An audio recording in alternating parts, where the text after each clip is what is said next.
San Juan de la Cruz nació en Fontiveros, provincia de Ávila, España, hacia el año 1542.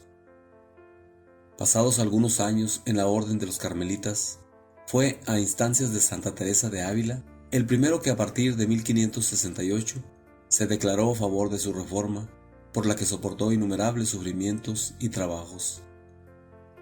Murió en Úbeda el año 1591, con gran fama de santidad y sabiduría, de las que dan testimonio precioso sus escritos espirituales. Tuvo una vida de pobreza. Gonzalo de Yepes pertenecía a una buena familia de Toledo, pero como se casó con una joven de clase inferior, fue desheredado por sus padres y tuvo que ganarse la vida como tejedor de seda. A la muerte de Gonzalo, su esposa Catalina Álvarez quedó en la miseria y con 3 hijos.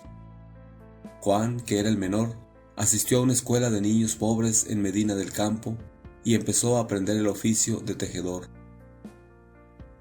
Pero como no tenía aptitudes, entró más tarde a trabajar como criado del director del hospital de Medina del Campo.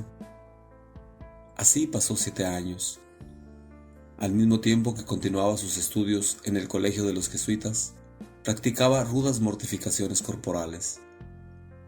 A los 21 años, tomó el hábito en el convento de los Carmelitas de Medina del Campo.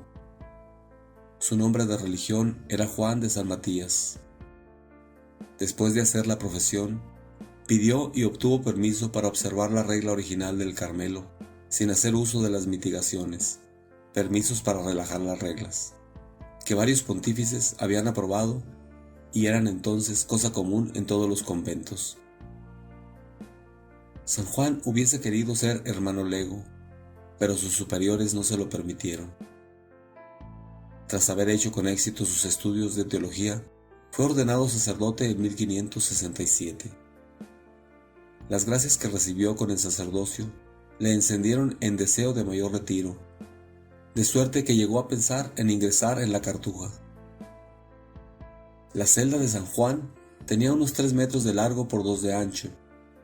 La única ventana era tan pequeña y estaba tan alta que el santo, para leer el oficio, tenía que ponerse de pie sobre un banquillo. Por orden de Jerónimo Tostado, vicario general de los Carmelitas de España y consultor de la Inquisición, se le golpeó tan brutalmente que conservó las cicatrices hasta la muerte.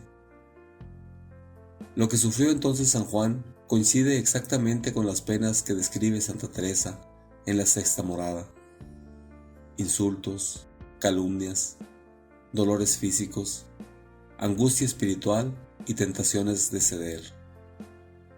Más tarde dijo: «No os extrañe que ame yo mucho el sufrimiento. Dios me dio una idea de su gran valor cuando estuve preso en Toledo». Los primeros poemas de San Juan, que son como una voz que clama en el desierto, reflejan su estado de ánimo. ¿En dónde te escondiste, amado, y me dejaste con gemido? Como el ciervo huiste, habiéndome herido. Salí tras ti, clamando, y eras ido. El prior Maldonado penetró la víspera de la Asunción en aquella celda que despedía un olor pestilente bajo el tórrido calor del verano, y dio un puntapié al santo que se hallaba recostado para anunciarle su visita. San Juan le pidió perdón, pues la debilidad le había impedido levantarse en cuanto lo vio entrar. Parecíais absorto. ¿En qué pensabas?, le dijo Maldonado. Pensaba yo en que mañana es fiesta de Nuestra Señora y sería una gran felicidad poder celebrar la misa, replicó Juan. No lo haréis mientras yo sea superior, repuso Maldonado. En la noche del día de la Asunción, la Santísima Virgen se apareció a su afligido siervo y le dijo: «Sé paciente, hijo mío, pronto terminará esta prueba». Algunos días más tarde se le apareció de nuevo y le mostró en visión una ventana que daba sobre el Tajo. «Por ahí saldrás y yo te ayudaré». En efecto, a los 9 meses de prisión se concedió al santo la gracia de hacer unos minutos de ejercicio. Juan recorrió el edificio en busca de la ventana que había visto. En cuanto la hubo reconocido, volvió a su celda. Para entonces ya había comenzado a aflojar las bisagras de la puerta. Esa misma noche consiguió abrir la puerta y se descolgó por una cuerda que había fabricado con sábanas y vestidos. Los dos frailes que dormían cerca de la ventana no lo vieron. Como la cuerda era demasiado corta, San Juan tuvo que dejarse caer a lo largo de la muralla hasta la orilla del río, aunque felizmente no se hizo daño. Inmediatamente siguió a un perro que se metió en un patio. En esa forma consiguió escapar. Dadas las circunstancias, su fuga fue un milagro. Pruebas y más pruebas. Después de la muerte de Santa Teresa, ocurrida en 1582, se hizo cada vez más pronunciada una división entre los descalzos. San Juan apoyaba la política de moderación del provincial Jerónimo de Castro, en tanto que el padre Nicolás Doria, que era muy extremoso, pretendía independizar absolutamente a los descalzos de la otra rama de la orden. El padre Nicolás fue elegido provincial y el capítulo general nombró a Juan vicario de Andalucía. El santo se consagró a corregir ciertos abusos, especialmente los que procedían del hecho de que los frailes tuviesen que salir del monasterio a predicar. El santo opinaba que la vocación de los descalzos era esencialmente contemplativa. Ello provocó oposición contra él. San Juan fundó varios conventos y al expirar su periodo de vicario fue nombrado superior de Granada. Entretanto, la idea del padre Nicolás había ganado mucho terreno y el capítulo general que se reunió en Madrid en 1588 obtuvo de la Santa Sede un breve que autorizaba una separación aún más pronunciada entre los descalzos y los mitigados. A pesar de las protestas de algunos, se privó al venerable padre Jerónimo Gracián de toda autoridad y se nombró vicario general al padre Doria.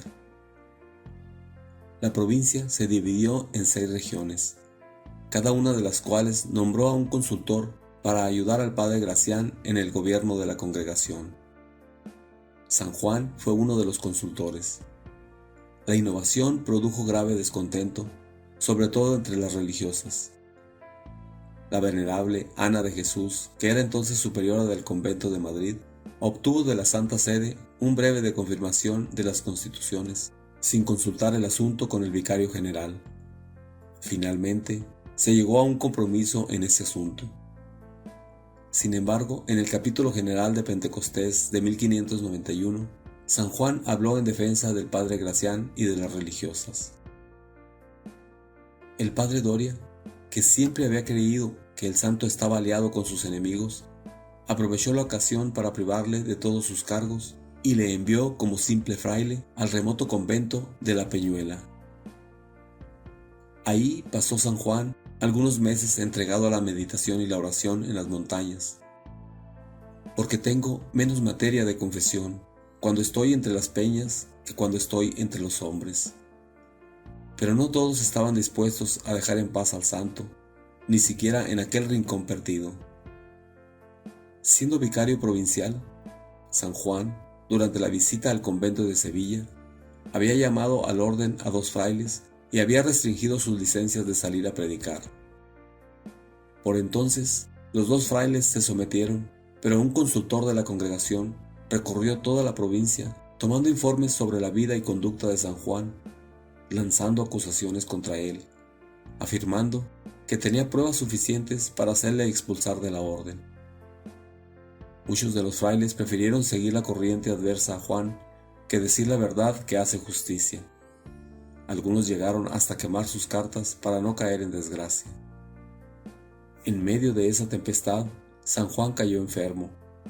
El provincial le mandó salir del convento de Peñuela y le dio a escoger entre el de Baeza y el de Úbeda. El primero de estos conventos estaba mejor provisto y tenía por superior a un amigo del santo. En el otro, el superior era el padre Francisco, a quien San Juan había corregido junto con el padre Diego. Ese fue el convento que escogió. La fatiga del viaje empeoró su estado y le hizo sufrir mucho. Con gran paciencia se sometió a varias operaciones. El indigno superior le trató inhumanamente, prohibió a los frailes que le visitasen, cambió al enfermero porque le atendía con cariño, solo le permitía comer los alimentos ordinarios y ni siquiera le daba los que le enviaban algunas personas de fuera. Cuando el provincial fue a Úbeda y se enteró de la situación, hizo cuanto pudo por San Juan y reprendió tan severamente al padre Francisco que éste abrió los ojos y se arrepintió. Dios te bendiga.